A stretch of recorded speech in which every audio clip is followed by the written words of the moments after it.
bu dee abonné go ci sunu page bi mën ngaa bës foofu ñu bind s'abonner nga bësaale cloche boobu ngir ngay mën di am sunu yeneen i notification wala saa sunu dugalee beneen vidéo bu bees. dëgg yàlla 15 mètres bëri na ay jafe-jafe ndax ñëpp xam nañ ne ñu ngi ci période hivernage taw bi commencé na te bu taw canal yi yëpp dafa fat loolu moo tax tey ñu def cette mobilisation générale là ci koñ bi. woote ñëpp génn gis ngeen xale yi ndaw yi mag ñi jigéen ñi ñëpp jàpp ci liggéey bi waa ONAS tamit ñëw taxaw waa SONAGED ñëw taxaw indi matériel wax dëgg yàlla ñu ubbi canal yi commencé ko nettoyer commencé ko curer ñu ciy sant bu baax a baax nag ñëpp. journée investissement humain la journée de don de soi la ndax koñ boo ci dëkkee yaa ko mën a defaral sa bopp bañ a xaar lépp ci état comme ni ko les nouvelles autorités di ko annoncé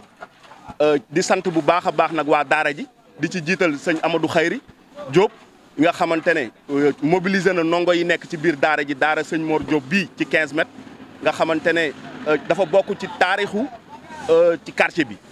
voilà ñu ci nuyu ñëpp di ziar ñëpp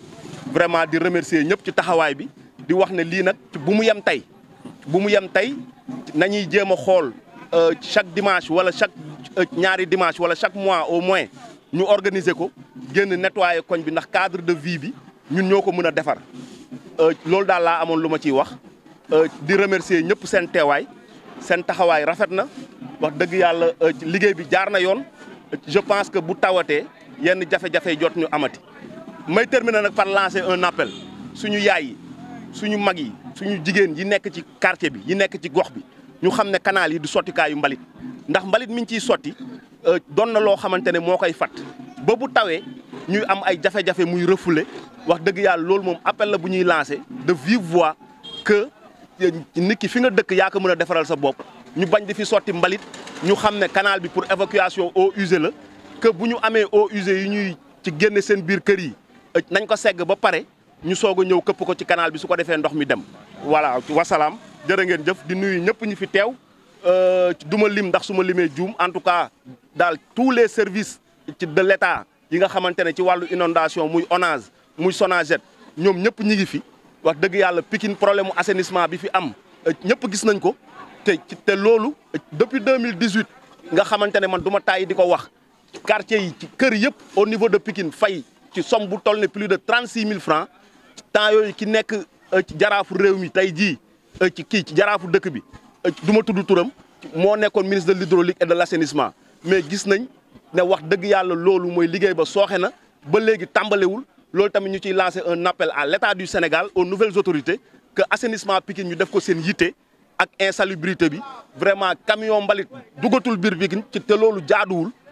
n'est-ce pas ci ramassage des ordures ça incombe à la mairie commune de Saint-Louis war nañu tamit gën a góorgóorlu seen taxawaay jërë ngeen jëf wa salaam. Aujourd'hui, je suis venu me joindre aux efforts intégrés de la population de Pikine, notamment le quartier de 15 mètres, qui ont aujourd'hui initié une journée d'investissement humain pour quand même prendre à bras-le-corps un problème qui persiste dans le quartier. C'est le problème d'évacuation des eaux pluviales et aussi des eaux usées, mais aussi un problème général de nettoiement de leur quartier. Et aujourd'hui, c'est heureux de voir l'élan de solidarité, la démonstration d'engagement communautaire qui a été fait autour des leaders locaux, en premier chef Jean-Benoît Sène, qui a initié avec ses amis cette journée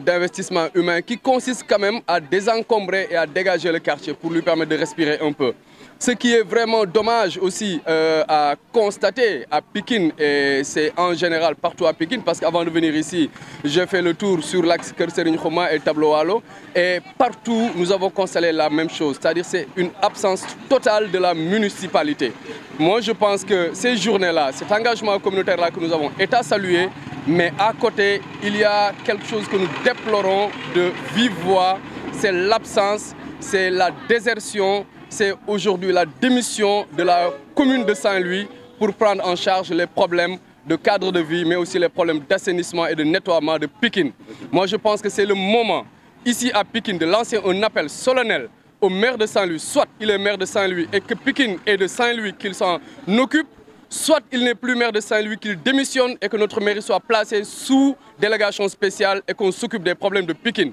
Parce que nous n'avons pas, aujourd'hui, nous ne pouvons pas comprendre que Pikine, qui est le quartier le plus peuplé de Saint-Louis, soit laissé en rade et qu'il soit vraiment délaissé à elle-même. Cet hivernage est très difficile, les populations souffrent et qu'aujourd'hui nos enfants sont exposés à des maladies. Nos mamans, nos papas sont tous malades parce qu'il y a aujourd'hui une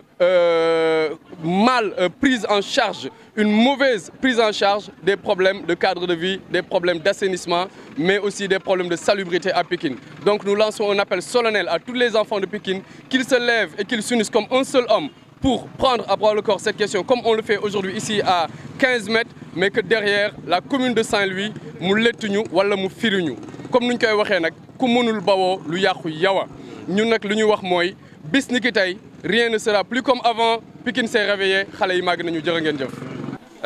Tey comme ni ngeen ko gisee population Soor yëpp ñoo génn, population Pikine yëpp ñoo génn say nekk benn donc ànd nag pour defar seen quartier comme ni ngeen ko gisee. Tey kenn desul parce que xam nañu ni santé compétence transférée la mais également assainissement compétence transférée la te li ñu seetlu mooy mairie bi nga xamante ni ay responsabilité am la dafa démissionné dafa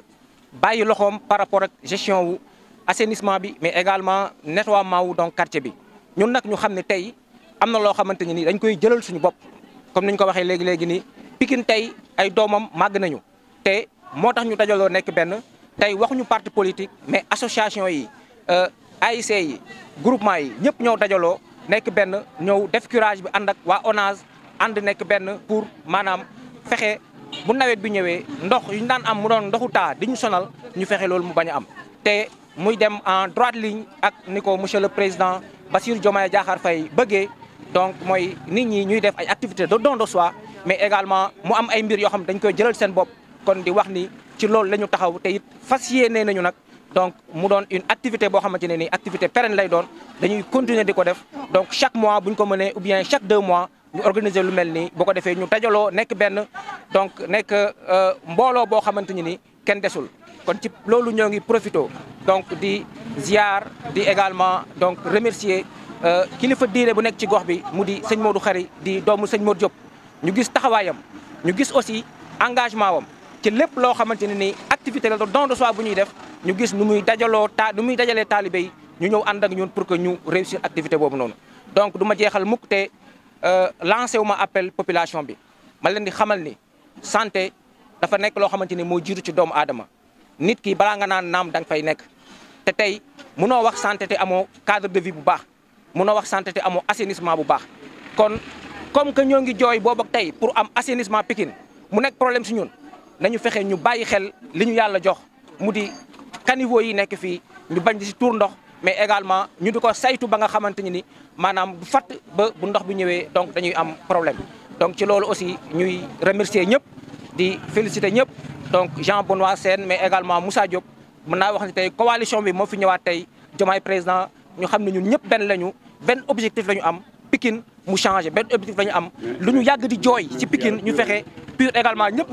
non pour bañ a donc dugg ci connotation politique di wax ni tey lii ñëpp a dajale boo xoolee. parce que ñëpp xam nañu ni assainissement compétence transférée la mairie moo ko war a gérer ñëpp xam nañu ni également donc nettoiement ak tam gestion des ordures ak autres mairie moo ko war a gérer mais gis nañu ni depuis quelque temps dafa démissionné bàyyi ñu ak suñu bopp population yi tey ñoom ñu jóg kon su fekkee mënatul na ko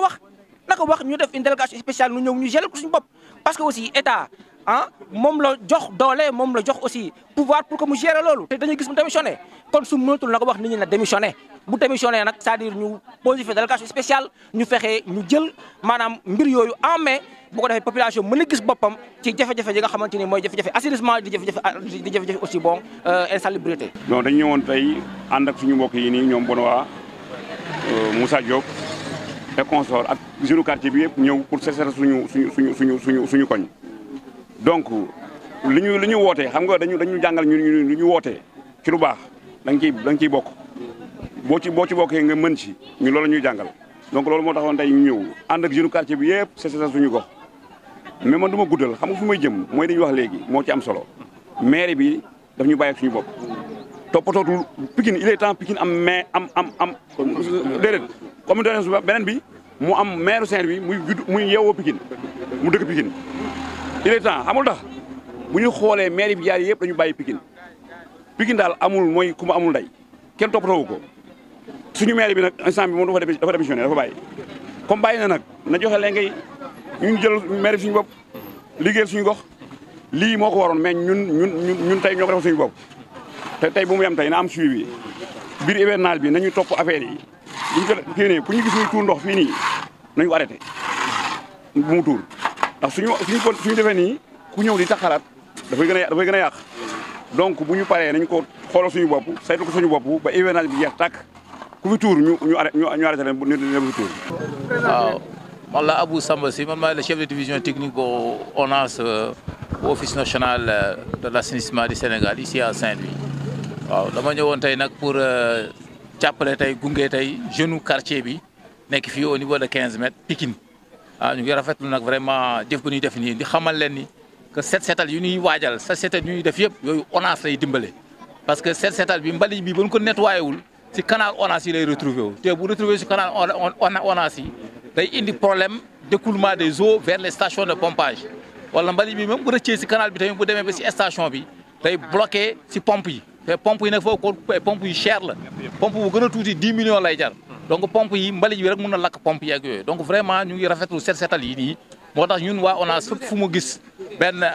waa gox génni pour def set setal dañuy ñëw jàppale leen parce que dañuy xam ni ñun la ñuy jàppale donc vraiment ñu ngi leen di encourager di leen gërëm ñoom ñëpp di leen xamal ni tamit fii quartier 15 mètres bi bu ngeen xamee récemment suñu directeur général bu mu fi ñëwee keroog semaine bu mu fi ñëwoon avec les PM moom des na fi 4 jours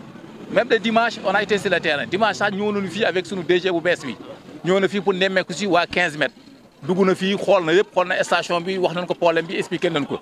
te am na tamit ay jéego yu ñu fi jot a def macha allah moom moo sauvé 15 mètres bi ren ça c'est affaire inondation te loolu ñu ngi ko defandoo également ak sunu ay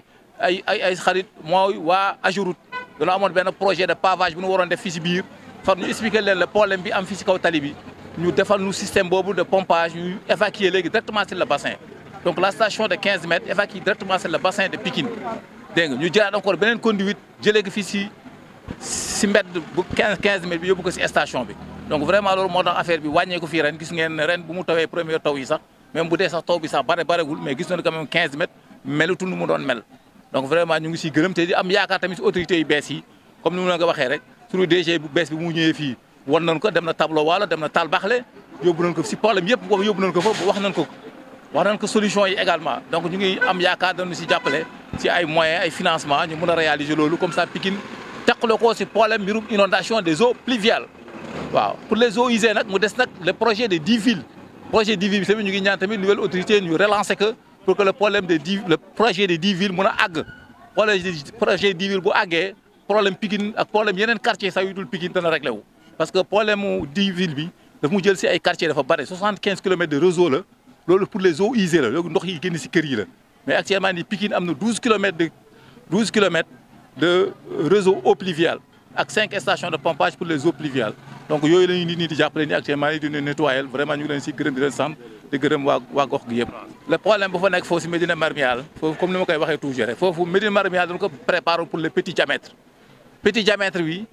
comme petit diamètre bi dama léegi ba nit ñi yokku nañu kër yi yokku na petit diamètre bi dootul valable ci foofu am na ay parties yi nga xam ne commencé nañu ko remplacer parce que c'est le diamètre de 160 ñoo fa nekk léegi commencé nañu ko remplacer si def ay diamètre 250 am na nag ay parties yoo xam ne des na remplacer guñu ko te li ma leen di wax toujours rek saa yoo gisee bouchon si réseau ONAS rek c'est parce que mbalit moo dugg foofu parce que tuyaux yi dañ leen def pour ñu yóbbu ndox donc boo si defee leneen lu ndox rek day fat nit ñi nag ñooy bàyyi ay mbalit yi di jàll di dem si tuyaux yi di jàll bàyyi même si décanteur yi nekk si kër yi sax dañ leen defal ay gris pour muy téye mbalit yi mais gris yooyu dañu koy dindi parce que day naan day yéexal ndox mi te mbalit bi nag bu demee kii bàyyi rëccale mbalit keneen kii rëccale mbalit ñoom ñëpp seen mbalit dem si tuyau bi mu fatt foofu loolu mooy indi problème bi tuyau yi di fatt mooy indi bouchon yi di génn saa yu ngeen gisee bouchon rek si ONAS rek xam leen ni mbalit moo ko waral donc vraiment nettoyage bi dafa am solo set setal yi dafa am solo si gox yëpp si Sénégal bi yëpp loolu moo tax ñu ngi gërëm di sant autorités yi ba ñu indee kii bu bees bi nii macha allah. régional de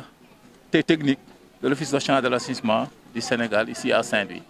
Donc voilà, aujourd'hui je suis là pour appuyer nos amis de Pikine 15 mètres qui ont organisé une journée de set setal. Vraiment, nous les encourageons vraiment. Et vu que les set setal, ça, nous, à l'ONAS, on le considère comme un appui pour les travaux de l'ONAS. Parce que vraiment, tous ces ordures-là qui sont en train de nettoyer et tous ces canaux-là qui sont en train de nettoyer, ça aide à l'ONAS à mieux écouler les eaux pluviales dans les quartiers de Pikine.